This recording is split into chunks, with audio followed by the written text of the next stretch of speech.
How good is that? Hey, man. I don't feel like killing anybody right now. You got any snickerdoodles? Adam Curry, John C. Dvorak. It's Sunday, January 25th, 2015. Time for your Gitmo Nation Media Assassination, episode 690. This is No Agenda. Defending the sanity of citizens all across Gitmo Nation. Live from FEMA Region 6 in the capital of the Drone Star State, Austin, Texas. In the morning, everybody. I'm Adam Curry. And from northern Silicon Valley, where there's a never-ending drought, apparently, I'm John C. Dvorak. It's Crackpot and Buzzkill in the morning. Beautiful day, 72 degrees. Hey, everybody. How you doing? You were slurred, John, in the opening there. I had a moment where I sounded like Tom Brokaw.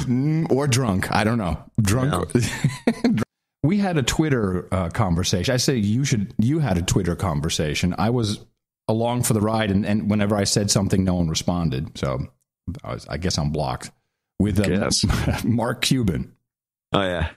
This was interesting. Mark Cuban has been out and about saying the way to, what was he saying? The big crisis is the student loans. And if you want to fix the economy, limit the amount of basically free money the government is handing out to students so that more money can go into the economy. I think that's kind of what he said. And then there was this conversation about the endowments and how much money these universities really have, which is just hundreds of millions of dollars. Billions. Not hundreds, but billions. I think Harvard is 30 billion plus. Billions of dollars. And although I'm not sure if Cuban's thesis is correct, that it will change anything, I dug up this quick backgrounder on what has happened since the government is now securing these loans for students. We now have the federal government has a monopoly over direct student loans. They used to have loans that private banks and lenders would put out and would be guaranteed by the federal government. Starting in July 2010, thanks to language that was in the Health Care and Education Reconciliation Act, which was part of the Obamacare law, the federal government only loans the money directly to students. So that $806 billion are loans that the federal government has made for students to go to school. That's money owed to the U.S. Treasury. 800 billion? Yeah. Wow. Well, they'll get it back. Unless, of course, you volunteer for service. The slaves who can't never own a home or do anything they're supposed to do. Right. We had a guy who's about 30 years old. He was working at Mevio as one of the operators of the TriCaster and some other stuff. What's his name? Yeah, that guy. Yeah. And I said, so where do you live? Somehow in the conversation, he says this guy's like 30, late 20s at least. He's bitching about something. He's bitching about his roommates, plural. There's three or four guys living in this small place. And he's moaning about it. I said, why don't you just get your own place? I can't afford it. I said, why? He says, student loans. Apparently all the money he made at Mevio had to go to pay off his loans. Yeah. And he just didn't have any money. And he says, I don't know when I'm ever going to pay it off. So I got a letter anonymously from a guy who used to work at CNN. And this is a note that says, concerning the president's, you have this note. Yes, I do. Concerning the president's statement about self-censorship, which we discussed on the show, which takes place commonly with journalists. And this was him talking about Sony and warning that we should, as a country, particularly journalists, not start any self-censorship. Right. And I said this is bullcrap. Because the terrorists win then. The terrorists win. The terrorists win if they have a TSA. Used to work at CNN. In May 2005, we broke the Great Firewall of China story. This was that Yahoo, Microsoft, Google were helping China censor the internet for its people. This was when Google said, don't be evil, and were reportedly holding back anonymous search engine data on pedophile searches from the U.S. government. Yeah, my favorite. Almost seems fictional at this point, knowing what we know. So the story was the T1 story on CNN.com, top story on the site, and T1. Yeah, and they were rolling it every 15 minutes on the air, right? Yeah, and on the ticker of every CNN channel. They talked about it every 15 minutes. Within 24 hours, it was stripped from the site and programming, from the internal journalist software, and even from the Wayback Machine. How do you do that? I don't know if he meant his Wayback Machine or the actual archive.org. No, it has to be. Machine. It's got to be. He has to be referring to the Wayback Machine, I think. I could be wrong. Rumor was that China would close our bureau in Beijing if we did not pull the story. Another unpopular. But that's not really self-censorship. That is blackmail or coercion at best. Well, I think this is what I think Obama's referring to this too when he's bitching. Another unpopular history item was the op-ed in the New York Times from Eason Jordan in 2003. The news we kept to ourselves, quote unquote. He used to be a CNN bureau chief in Baghdad. Hard to tell how much of it was true, but it was timely in that it was written shortly after W gave Saddam his ultimatum. Same theme, but better details. If that is true, and it is indeed his real name, maybe the two. Maybe he also has a second source of income. Wink, wink, nudge, nudge. So anyway, the point is that self-censorship lives. Censorship lives. Censorship. Well, yeah. And extortion lives. We have, unfortunately, neither here at the show. No, we don't have enough. No blackmailing, no extortion. No blackmailing taking place. We're just saving the world one person at a time. And I hope the people out there appreciate our work. Funny. Yeah. Well, there's a couple of things. I got a funny letter. You got it too. Oh. From Brendan, one of our producers. Savoie? Sorry? Savoie? Brendan Savoie? No. I don't know if he wants us to say his name, so I'm just going to say Brendan. All right. He was grousing about the L.A. Times and all these coordinated reports that 2014 was this. Oh, the single. Yeah, I got it. Oh, by the way, so the banker, now I'm blitzed, right? Now I'm completely hammered. He says, now, Adam, he's also hammered. Now, tell me. He's hammered too? You both got hammered on 4 drinks? I think he had 6. Okay, that's more something. And he says, Adam, now, I don't know if you're just an entertainer or you're a journalist, but what is this? You read it. Everyone agrees. Hottest year on record. How are you going to, what's your evidence that it's not? I'm like, oh, Jesus.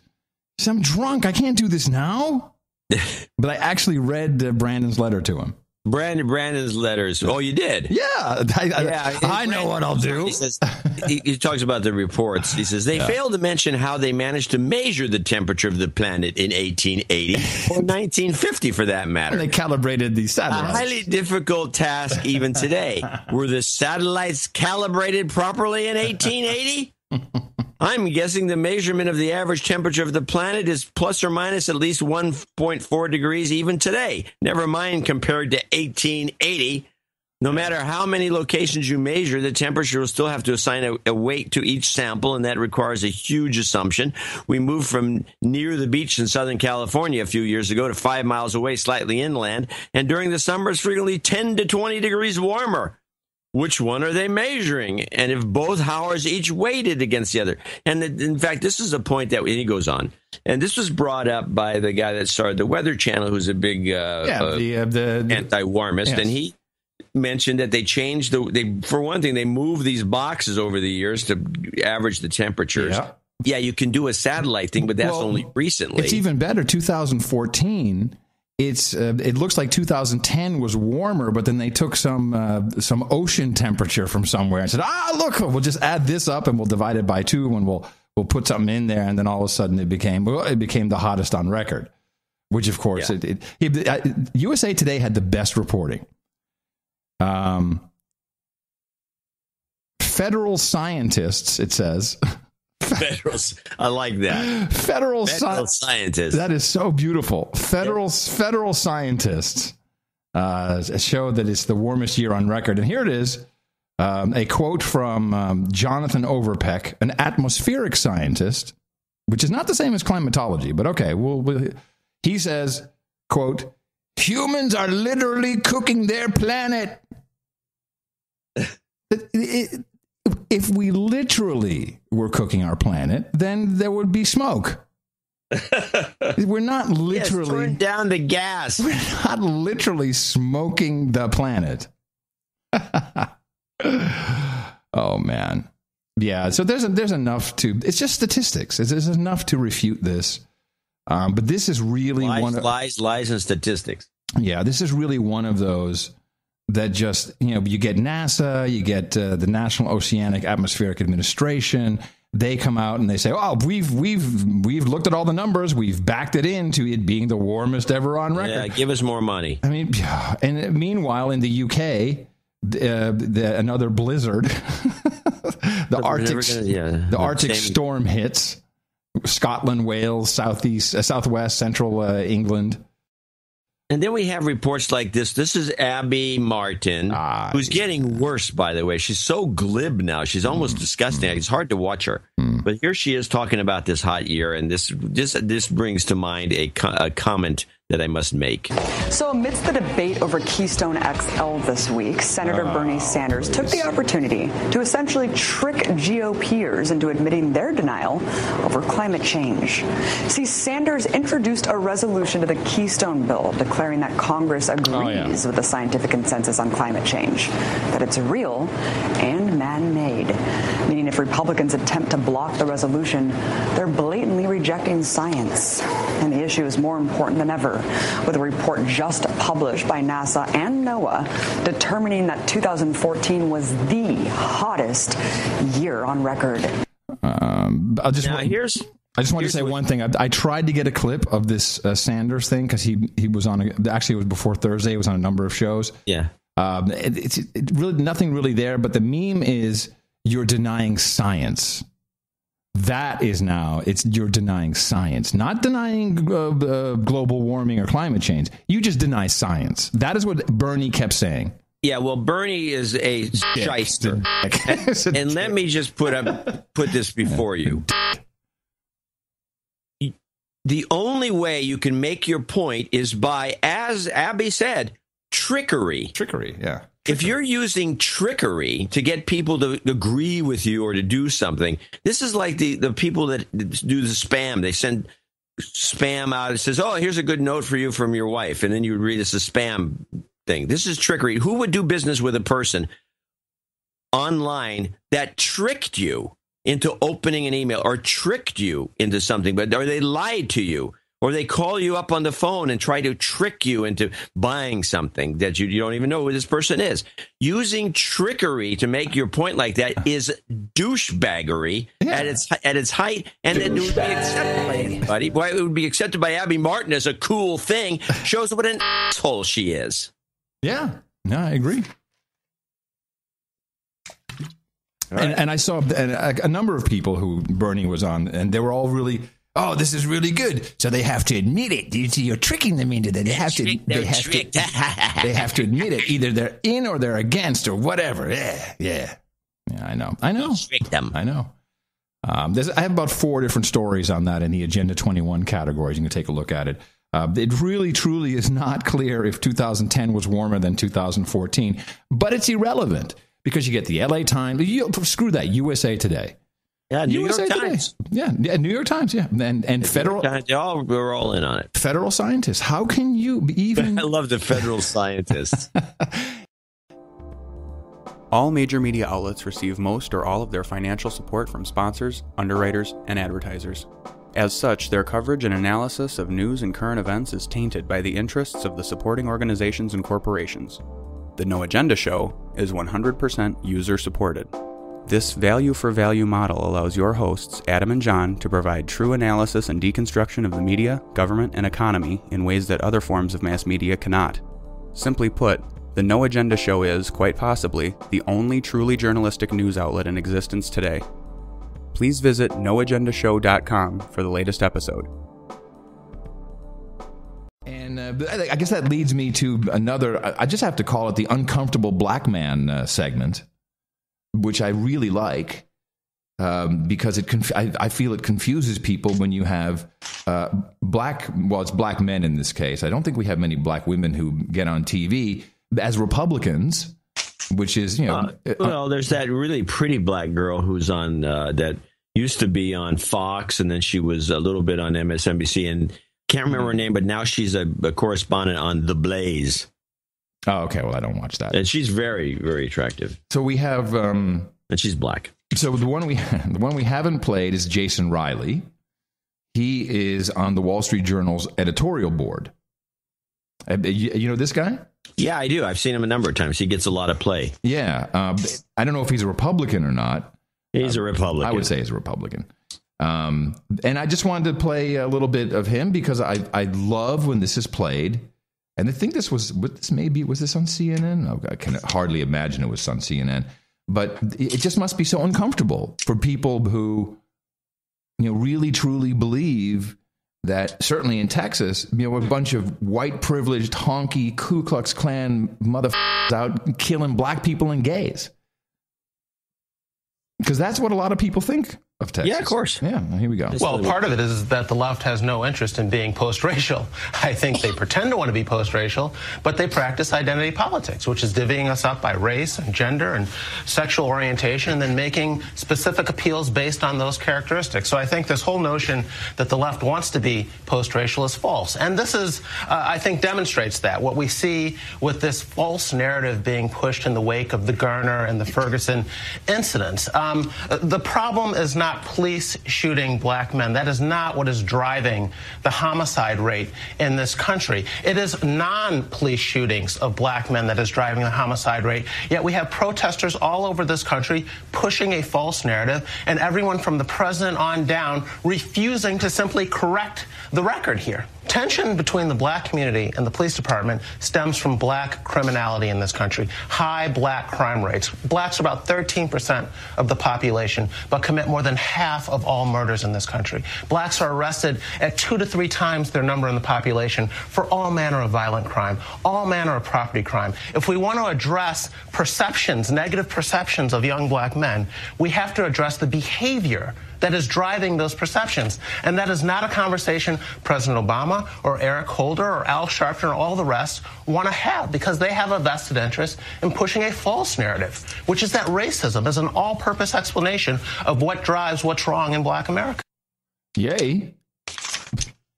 By the way, he sounded a little gay there. Do you think he's also gay? No, he's got that California black accent. That's the only way I can describe it. That has a kind of a gay twang, a gayish quality to it.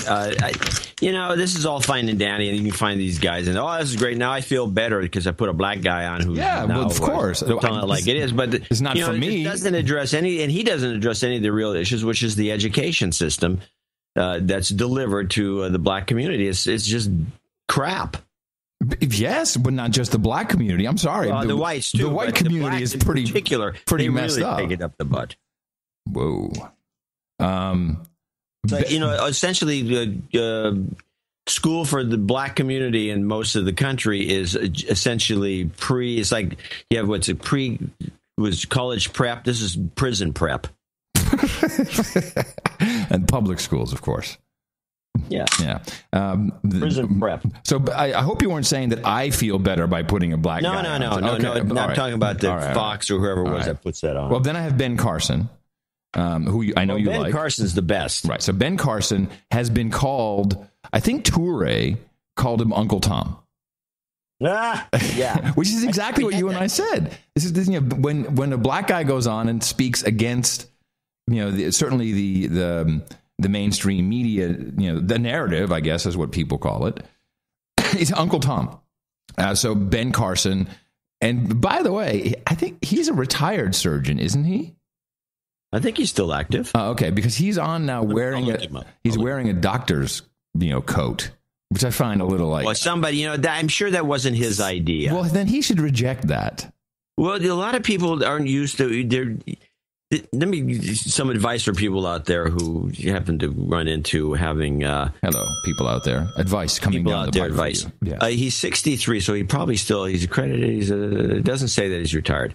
A lot of people that aren't used to dealing with the media, whether it's the television or even the radio to a lesser extent, but the magazines, newspapers, they get pushed around. Yeah. And you end up with, you'll find yourself, you just say no, because they want to do an interview with you, right, for whatever reason.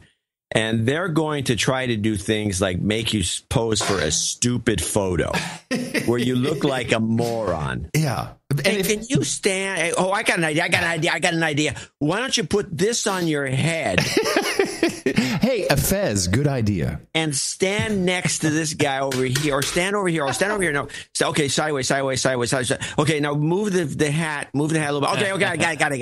And so you end up with an idiotic, because the photographer's got nothing better to do than look for. So he gets kudos from his buddies. Look at this stupid asshole, what he did, dude. Excellent. Just say no. Eminem said he's gay, man. Perfect.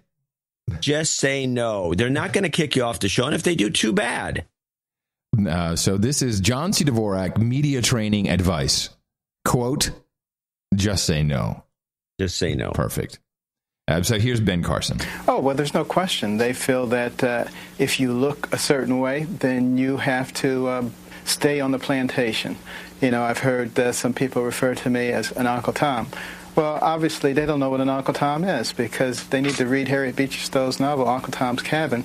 You'll see that he was very, very subservient, kind of go-along to get along type person. Obviously, that's not what I'm doing. And what the left frequently does, and some aspects of the right, too, is they try to make life so unpleasant for anybody who disagrees with them that people will keep silent. And I know that it's working, because so many people come up to me and say, thank you for having the courage to express this. This is the same way I feel. Yes. But most people won't speak up. I'm trying to get people to speak up, because, you know, this country is changing into something else. And we need to make sure that we really want it to change into something else, and not just end up there and ask ourselves, how do we get there? Mm-hmm. There you go. Ben Carson, everybody. Do you think he will be run as a president? I don't think they can deal with him. No. I want to make a correct perception. The Uncle Tom moniker is not. Well, yeah, it stems. Mainly because I was at the University of California, and I know about the way these things are used by the liberals, the progressives, whatever you want to call them. Uncle Tom was taken from the book, but is not the character in the book we're talking about. And Uncle Tom is perceived as a person who plays for the other team, and not in a gay way, but I mean in terms of a Republican. Right. He's all for the establishment. He's for the exploitation of the workers and all the other every stereotype. And he's black, and so this is bull crap what he said in some ways, I believe. Because an Uncle Tom is I think what he's trying to say is, I'm not a pacifist, go along with the message. I'm the opposite. Right, but that's fighting because he's defining Uncle Tom differently. Right. He's defining it based on the book, the Harriet Beecher Stowe's Uncle Tom's Cabin, which is I would guarantee that Touré has never read that book or cares. His definition of an Uncle Tom. You're calling out the black man, dude. Touré is calling him an Uncle Tom because he's not agreeing with Touré. Right. But that would be the new definition, I guess. Yeah, don't agree with me. Don't agree with Touré, you're an Uncle Tom. That's good. I like that. I have not seen this discussed, but but we should have talked about it actually on the Thursday. That healthcare.gov, the Affordable Care Act, i.e., the Obamacare website. Yeah, this is a big deal. Yeah, they were taking. They had all kinds of trackers and bugs that were and selling the mailing. Selling it. Yeah, which is illegal. And here's the latest update. The headline, this is from AP, Obama administration reverses itself on release of consumer data from healthcare.gov. Yeah, that's a nice way of putting it, but that's not exactly what happened. Associated Press confirms the administration made changes to the website to scale back release of consumers' personal information to private companies that analyze internet performance and sell ads. This should be the top of the news. Yeah, I mean, there are HIPAA. There are real laws on the books about doing this kind of stuff. Yeah, I know. It was sending age, income, zip code, tobacco use, if a woman is pregnant or not. Right, which is confidential medical information. It's totally confidential, and it was hard coded in the URLs, which is the funniest thing. Morons. Well, I have one little transitionary. Yeah, let's do it. What do you got? The clip I have now. John Boehner now is on, as far as I'm concerned. I never liked the guy that much, but I didn't care. He was just the Speaker of the House. But now he's all in on the surveillance state. He's a complete douchebag, and he was called out for his stupidity in this particular clip, which you'll find very amusing. Let's listen to what House Speaker John Boehner said today about the foiled plot for an attack on the United States Capitol. The first thing that strikes me is that we would have never known about this had it not been for the FISA program and our ability to collect information on people who pose an imminent threat. Mr. Speaker, do you know something that we don't, because apparently he was on social media talking about this? Is there more to this than we don't know? Well, we'll let the whole story roll out there, but it was far more than just that. It's not just social media. First, he says that we would have never found out anything if it wasn't for FISA, which is bull crap. Yeah. Because the social media thing was what triggered somebody to say, hey, look what this guy's doing, and they started to track him. Right. So this guy is a liar. Oh. Gee, there's gambling going on there. Yeah.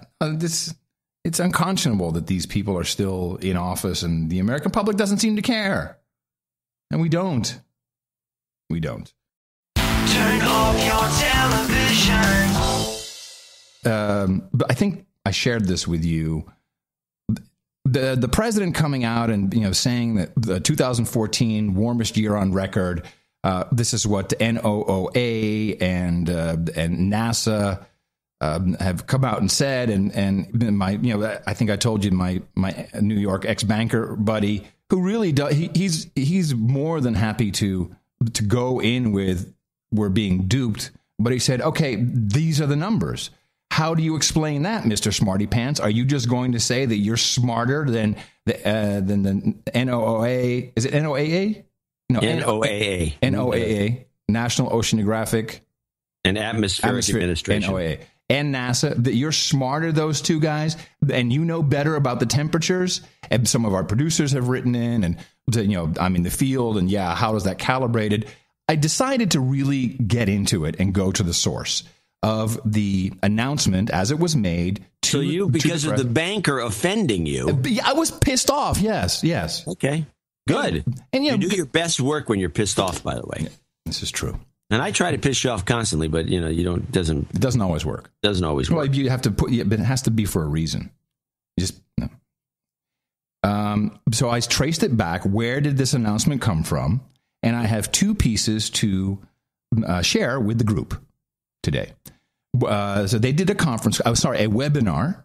A webinar was done. A webinar was done with representatives from NOAA and NASA's. And the NASA's. And they had the webinar, how that works, you get a little slideshow, and then they have a call-in number, or it's streaming through your little interface there.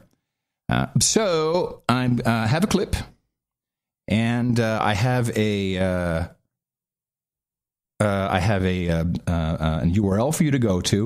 I'm going to give you the URL, and then when I give you the URL, then I'm going to start the clip because it's kind of cool if you can see them and hear it and see them at the same time. So this is the experts talking about this particular slide in the PowerPoint, which is slide number 5. ITM.im. Okay, let me get it all up here. Mm-hmm. Okay. Slash. Yeah. 2014 WARM. 2014 WARM. Tell me when you're loading. WARM. And I'm going to start the clip now. Make sure I got this right.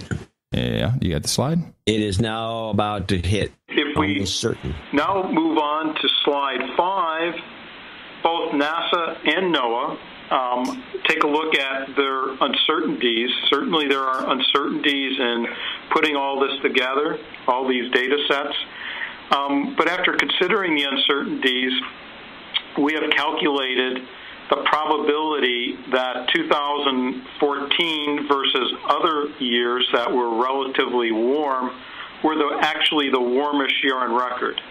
And the way you can interpret these data tables is for the NOAA data, 2014 is 2.5 times more likely than the second warmest year on record, 2010, to actually be the warmest on record after consideration of all the data uncertainties that we take into account. And for the NASA data, that number is in the order of about 1.5 times more likely than the second warmest year on their records. So for those of you listening and not able to look at this slide, it is flabbergasting. So the president just said 2014 warmest year on record. Everybody said 2014 warmest year on record. What these scientists actually have on this slide, you have one box for the NOAA, one box for NASA, and it says ranking of record years is sensitive to methodology and coverage because the numbers from NOAA and NASA are different. They have different temperature numbers, whatever. And they talk about the probability of 2014 being the warmest year. Not it is, no, the probability, 48%, about, it's a little squiggly, about 48% for NOAA. And NASA actually says it's only 38% probable that this was the warmest year on record. And then they have other years saying, 2010, that might have been the warmest year on record, but only a 23% chance that was the... These people have no f***ing clue! NOAA has 18% chance that the 2010 was the warmest year. But this is a chance, a probability. I know. It's a probability. They're playing... This is bull crap. Thank you. But not just bull crap. They're not even 50% sure that it's the warmest year on record. Not even half of them are not even 50% sure it's the warmest year on record. That. Sorry, the Tourette's. But that... And the president just says, warmest year on record. Lie. We don't know that. Did you show these slides to your banker? No, I just put this together last night, but of course I'm showing this to my banker. That's 16 more seconds on the clip. Which, again, is 2010. So clearly, 2014, in both our records, were the warmest, and there's a fair bit of confidence that that is indeed the case, even considering data uncertainties. A fair bit of confidence. What? This is an absolute outrage. This is worse than the 97% of scientists agree man-made humans are creating global warming. This is not science. I'm sorry. Where's the scientific data that I was promised? These two outfits within our government don't even have the same numbers by a long shot. They have different temperature numbers. Who's right? Why don't we have an exact? Why is it not exact? Why? They're working with an agenda. You think? Of course, it's snowing again over in Europe. Something that the poor British children would never see ever again. I wish we had a clip of that.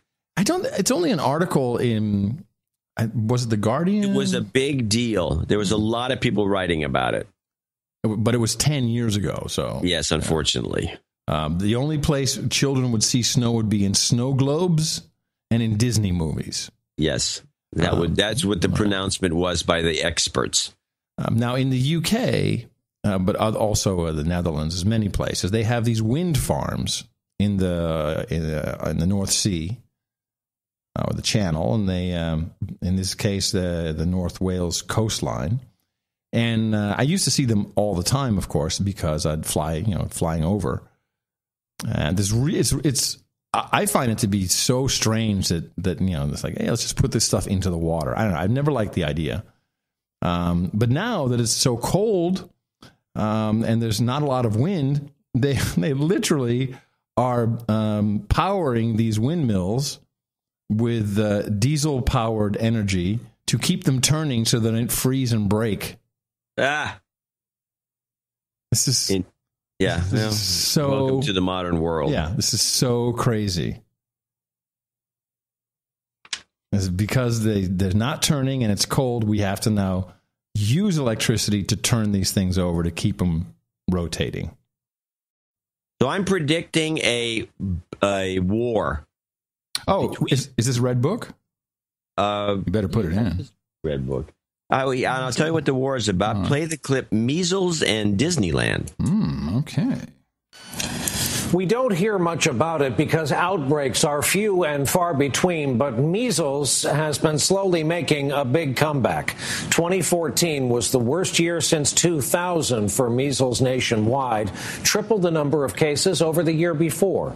And it appears a new outbreak may have started as a destination known better to millions as the happiest place on earth. We get our report tonight from our chief medical editor, Dr. Nancy Snyderman. Take a person infected with measles, combined with thousands of Disneyland tourists, and you have the recipe for the worst measles outbreak in California in 15 years. Doctors are scrambling to get ahead of this. Disneyland is the perfect situation because lots of people, lots of children. It's a serious yet preventable disease that has now spread beyond California, with reports of 26 ill people in Utah, Colorado, and Washington state. Okay. War. This is not a acceptable behavior to do this story this way. The networks have all agreed not to attack each other, and this is a direct attack against ABC. Because it's Disney.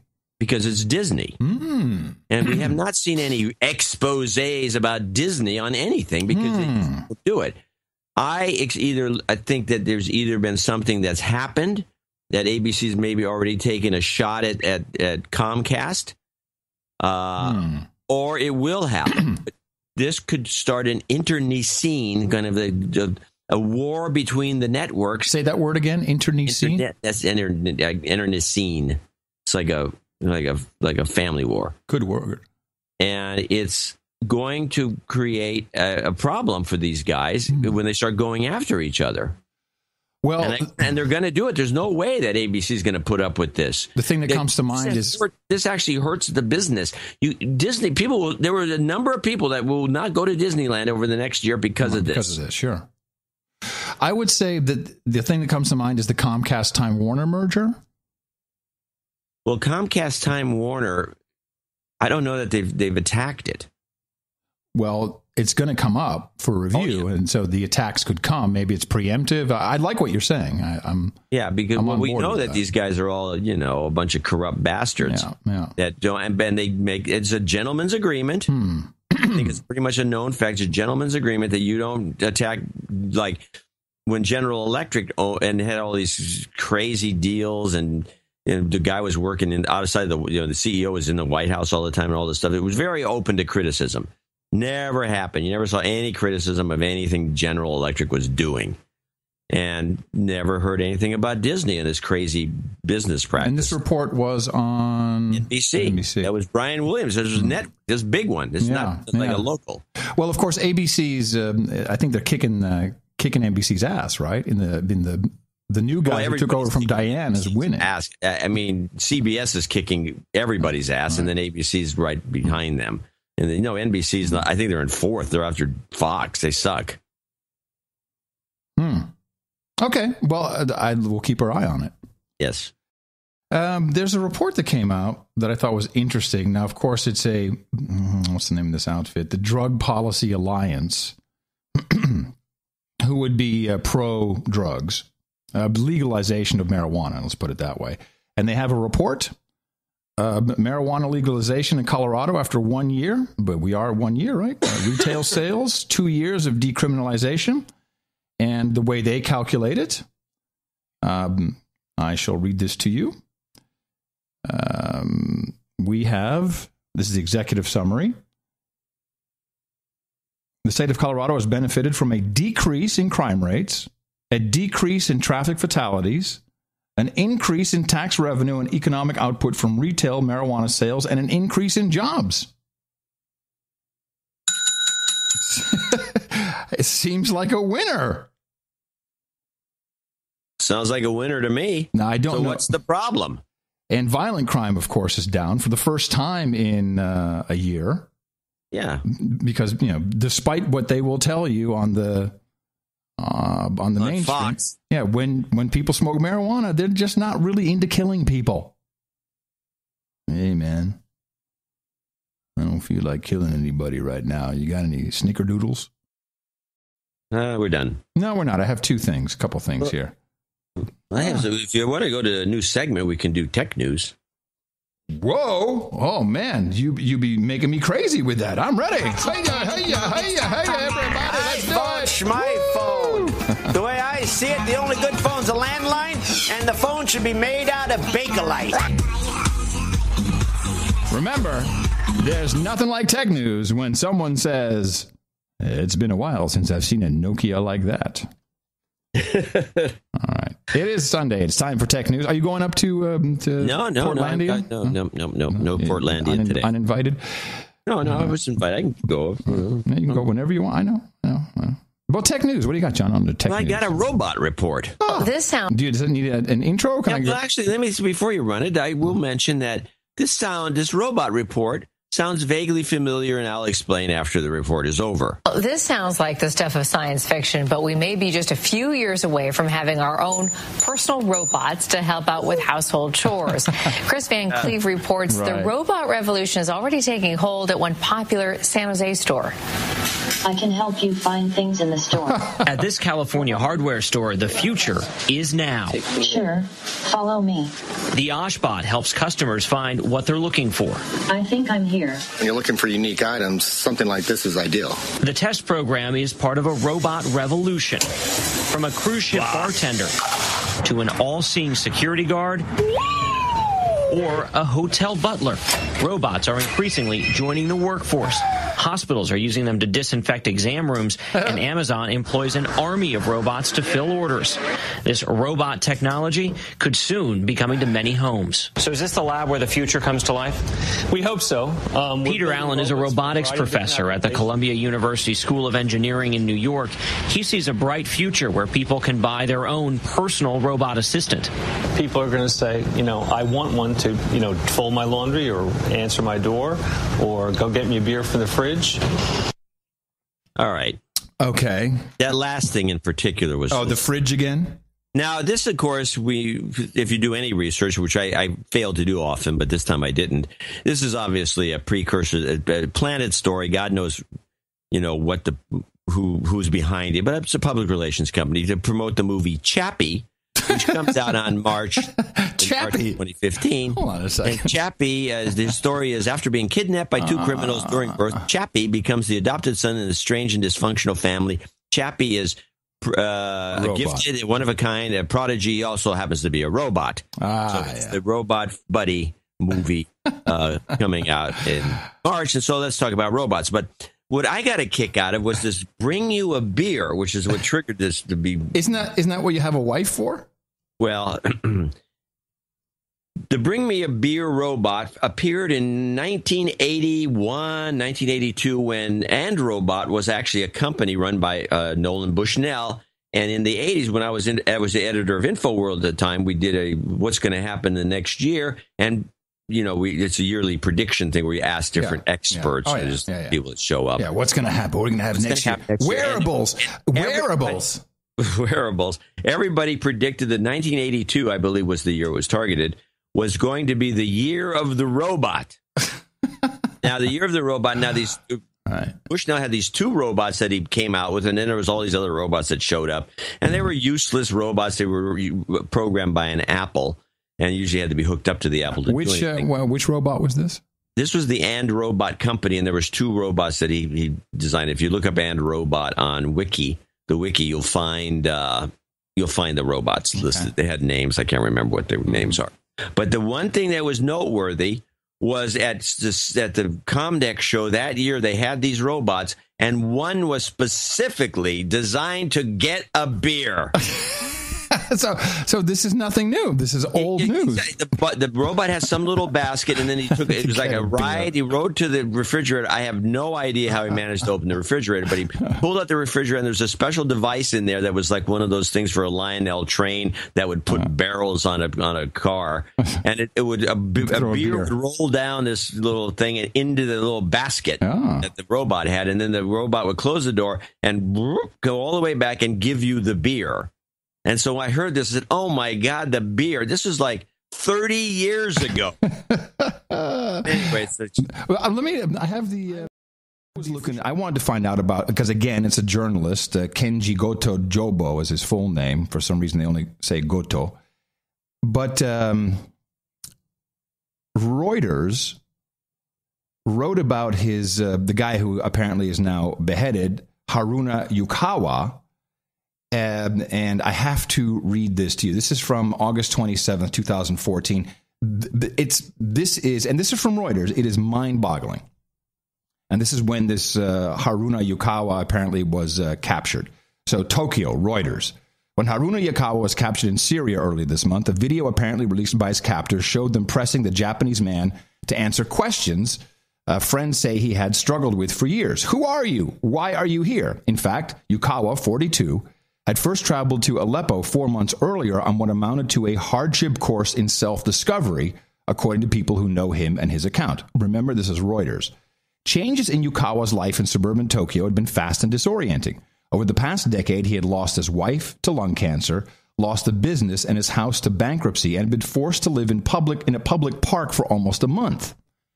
According to Yukawa's father and an online journal he maintained, the hard times led to soul-searching. By his own account, he had changed his name to the feminine-sounding Haruna, attempted to kill himself by cutting off his genitals, and came to believe he was the reincarnation of a cross-dressing Manchu princess who had spied for Japan in World War II. Where is all this information on Brolf CNN?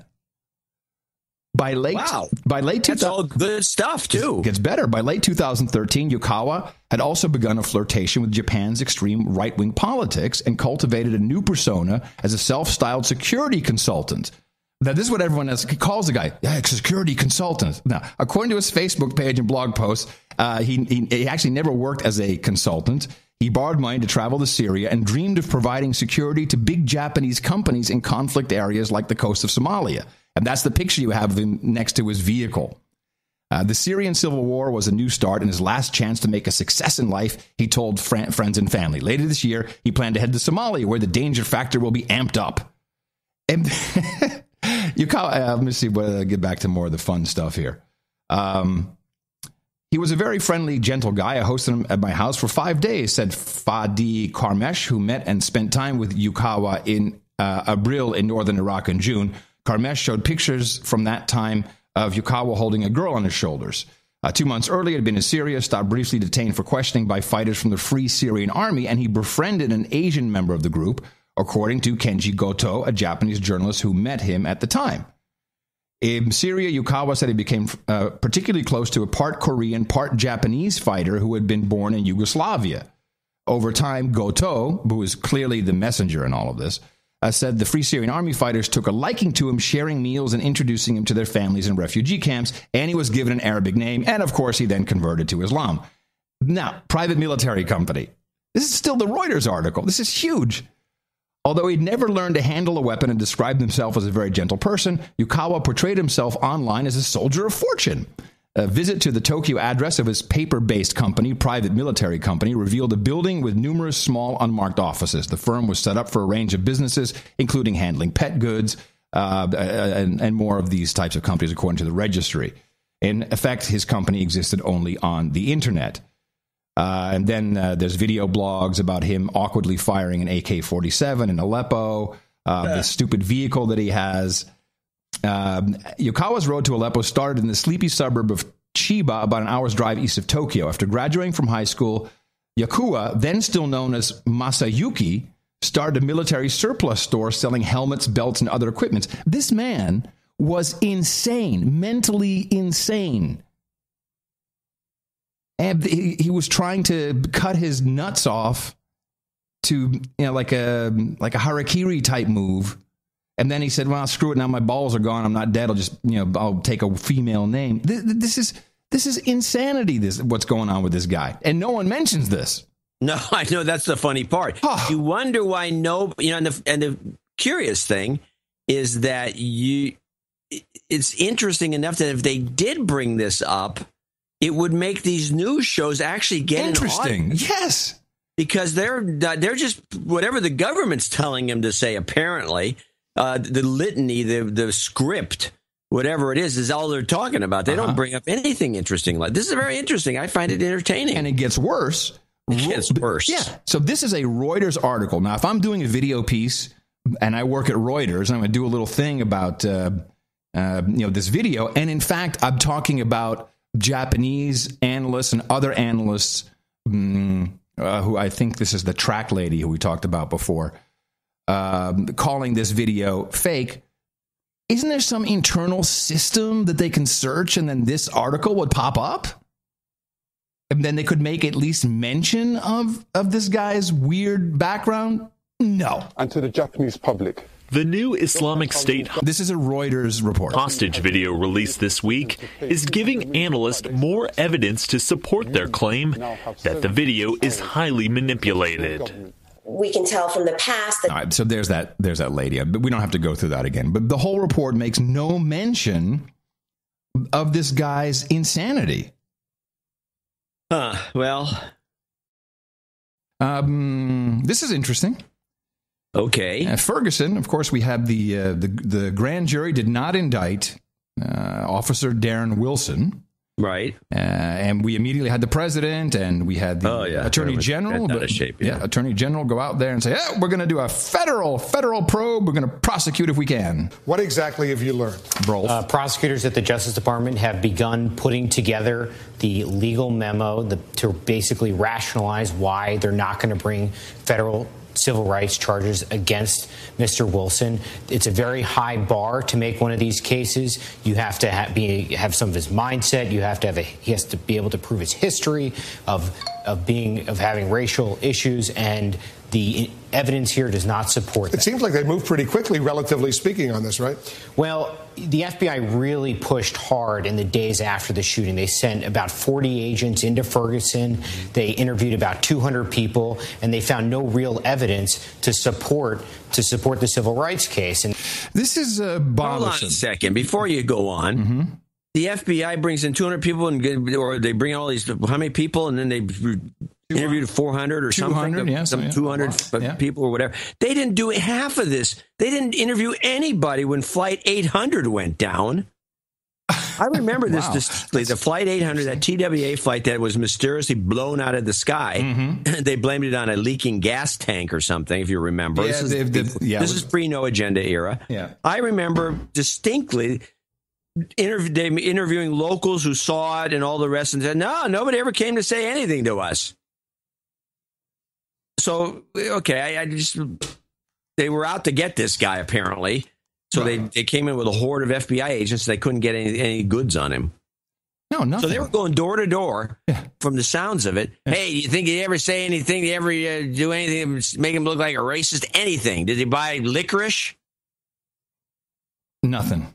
That's sort of where we are. Antonio French, you're there. How's this going to play, the reaction that we're likely to see in St. Louis County and Ferguson and elsewhere? Yeah, this is what I'm worried about. Yeah, I think you have a lot of people who will be disappointed if this does turn out to be the case. I think the community and the family wanted a day in court, an opportunity to see all the evidence laid out, cross-examined, and it looks like that's not going to happen.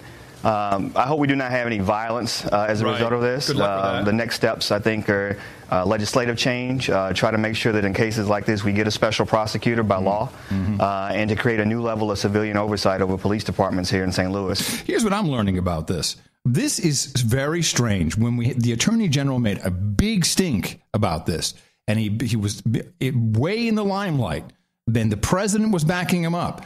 Hey, we're going to prosecute this federally. And now they're like, oh, nothing to see here. Hope no one riots. If I was on Fox News, I'd say this was a conspiracy to have riots. Make a riot. Make a riot. Yeah, I predict a riot.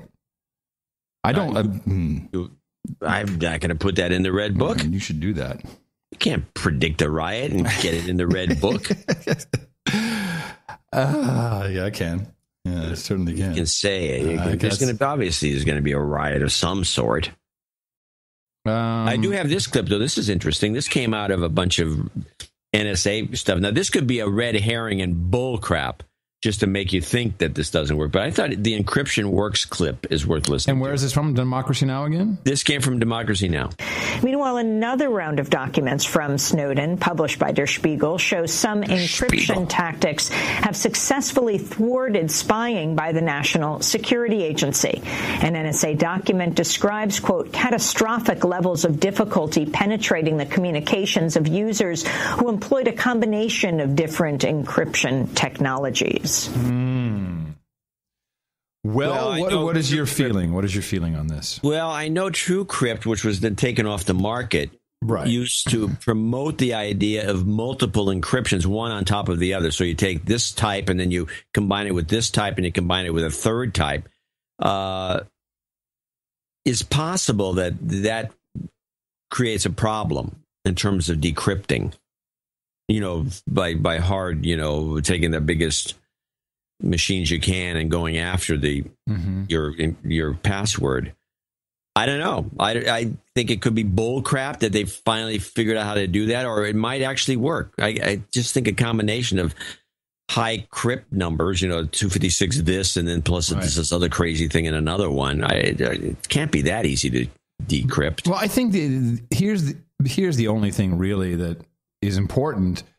Look at what happened with Sony. And, the smallest things, and I have lots of stuff in my email that could be very, very embarrassing to you, John, if that ever came out. So, it should be just good practice that you just learn to encrypt and decrypt the stuff that you're sending. No one wants to help people do this. Just no one wants to help. So, although I'll say Apple's... You get a knock on the door that guy who did PGP was harassed for years. Zimmerman, yeah. Well, I think, didn't he eventually just buckle? Maybe. Yeah, that's the word. Mr. Adam Curry. Open up the door, Mrs. Curry, now! Mr. D.C. Vorak. Open up the door, Jebediah, now! I never realized that they're panned left and right. Oh, the knocking? Yeah. Mine is left and yours is right. That's kind of cool. No, that's funny. That's good. Well, I don't know. I'll say Apple's mail application in conjunction with GPG tools is pretty stunning, because when someone sends you an email, it automatically, and I have yet to see it fail, will parse out, find this person's public key, and when you reply, it just works. You don't have to go rooting around searching key servers. It does it, and it adds it to your GPG keys. And I find that is the closest I've seen to being any good. I wanted to go back to the FBI and Comey. Okay. And I was looking for it earlier, but I couldn't find it that quickly. The FBI has, so we all know about the stingrays, these boxes, and they suck up, it looks like a cell tower, and then your cell phone connects to it, and it sucks all your data out. I want one. Which is still not, we don't exactly know what it sucks out. But I think the ACLU sent a FOIA request. No, I think they're actually suing the FBI. Let me see if I can find it here. And the question was, do you need a warrant when you have a Cessna flying over a city, and so they can pick up tens of thousands of cell phone IMEI numbers and a whole bunch of things they can suck out of these cell phones when they fly it over a city or any open space, or if there's a protest or demonstration going on. And the FBI, you wouldn't believe it, but they literally have said, here we go. The FBI policy requires FBI agents to obtain a search warrant whenever a call site simulator, that's what it's officially called, is used as part of an FBI investigation or operation, unless one of several exceptions apply, including cases that pose an imminent danger to public safety, which of course is the one you can always evoke, but cases that involve a fugitive, or, and this is the interesting one, cases in which the technology is used in public places or other locations at which the FBI deems there is no reasonable expectation of privacy. which means the FBI is equating the sucking of your cell phone with you walking down the street and someone observing you walking down the street with a camera or other kind of surveillance, which I find to be an abhorrent comparison. I think is a specious too, because it's not the same. No. For one thing, you can't. I see people walking down the street and yakking about something. I guess I could follow them and hear what they're saying, but I can't hear the other side of the conversation. No. And you can and I don't know who they're talking to. Exactly. I mean, once in a while in an airplane, you get this. You got some blowhard, and he's, well, I'll tell you, I'll be at the other line. Give me a call at 717-555, and he goes on with some number. I write it down. Right. And then I call the guy and leaves a loot message. So this has risen up to the level of, Chuck Grassley and some other dude, Leahy. And they are now asking Comey questions because they really, and Holder, so they and Johnson. And here's a bit of their letter. Dear Attorney General Holder and Secretary Johnson, in recent months, media reports have detailed the use of cell site simulators, often referred to as IMSI catchers or stingrays, by federal state law enforcement agencies. And they have another cool one in here. The Wall Street Journal reported that the United States Marshal Service regularly deploys airborne cell site simulators referred to as dirt boxes. I've never heard of this either. DRT, dirt box, from 5 metropolitan area airports across the United States. Huh. Like the more common Stingray devices, these dirt boxes mimic standard cell towers, forcing affected cell phones to reveal their approximate location and registration information. That's all it is, really? If you wake up with the blues, trying to fill your day with news, there's one thing you must remember: no agenda in the morning. For a healthy, balanced news diet, try noagendashow.com. Maybe this month, some point, maybe in the next few weeks. Well, what will be happening, this was kind of funny to see. We have new committees and new people running it. We talked about that douchebag from Texas who, what's his name? Hurd. Did you ever look into him? Will Hurd? No. I've been meaning to. Congressman Devin Nunes, I presume that's how you pronounce it, Nunes, Nunes, who is from California, Republican. He will be the incoming chairman of the Intelligence Committee. And he announced that Jeff Shockey will be the new staff director of the committee. Shockey is a lobbyist for Academy. What? Yeah. Wow. Yeah, his firm, not a huge one, but his firm. When are these guys going to? When is the public? I thought that was illegal. These guys out. Yeah, probably. I don't know. His firm earned $80,000 in 2014. That's not much. No, it's a small time, but still, he's going to be staff director of the Intelligence Committee. I guarantee you that the money number will go up. Yeah. He also I don't know if he represents or must be represented. General Dynamics. Oh, of course, our favorite, Koch Industries. Koch brothers! Northrop Grumman. What's his first name? His name is Jeff Shockey, Shockey. U.S. lobbyist and congressional staffer. Almost his entire career has been spent either working for Jerry Lewis, representative, or the former Representative Bill Lowry's lobbying firm, Copeland, Lowry, Kaz, Denton, and White. He's in the middle of a federal investigation. Well, that doesn't sound right. Perfect time to bring a guy in. Wow. Allegations of corruption. Wow. Well, there you go. It's the Republicans' turn. Shadow puppet theater. Don't think they're any better than the Democrats. It's just as shitty. Yep. This is from QVC, Home Shopping Network. All right. They're having an argument about... Wait, hold on. Let's back up. You were watching QVC? No, someone sent this to me. Ah, okay. This is an argument about the moon, and it's a couple things. One, these are people who are on television. You can call it's television. They're selling stuff. Yeah, they're sales dummies. Yeah, and so they're selling some kind of outfit, women's garb, And there's the woman salesman and then like the fashion gay guy, typical token fashion gay guy. And they start arguing about the moon. Is it the moon? Yeah. And it just is so sad that this is the American public. And look at this one. This is what we call emerald, but really it's more like a sea foam. I love that color. That's such a happy, beautiful, rich It almost kind of looks like what the Earth looks like when you're a bazillion miles away from the planet moon. Yes, I just squinted at it. From and you're the right. moon, looking back at the Earth. From the planet Isn't the moon a star? No, the moon is the planet, darling. The sun is a star. Is the moon really a planet? The moon is a planet. Don't look at me like that. The sun is a star. Planet. Is the sun not a star? I don't know what the sun is. The sun is a star, isn't it? The sun is. The sun is a star. Oh my God. The moon is not a planet. I knew it. I knew it. You were trying to take me down that road. Wait, the moon is not a planet. Me, Chunky, if you're listening to me, you have to Google the moon. You might as well. I guarantee you some. What? You might as well cue it up and finish it off. I'm Googling right now. The moon I is knew such it was a not planet. a planet. I can't even stand it. The moon is not a planet. What else is it if it's not a planet? It is not. I believe it's a star or something. It's it is not a moon. It's a moon. Didn't you do that thing in grade school where you had to name the planets and there was Uranus and there was Saturn and the one with the rings and and then the Earth and with the moon is never in there, dude. It's not a planet. Dude. All right, here, look. This is key lime.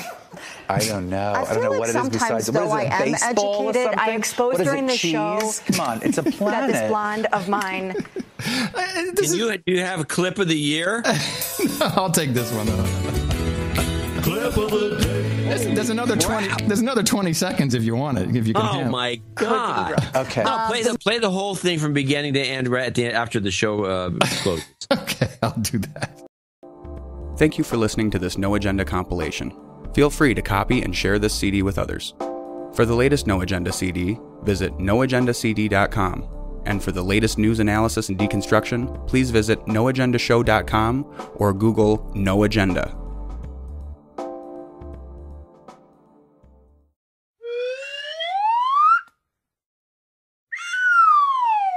How good is that?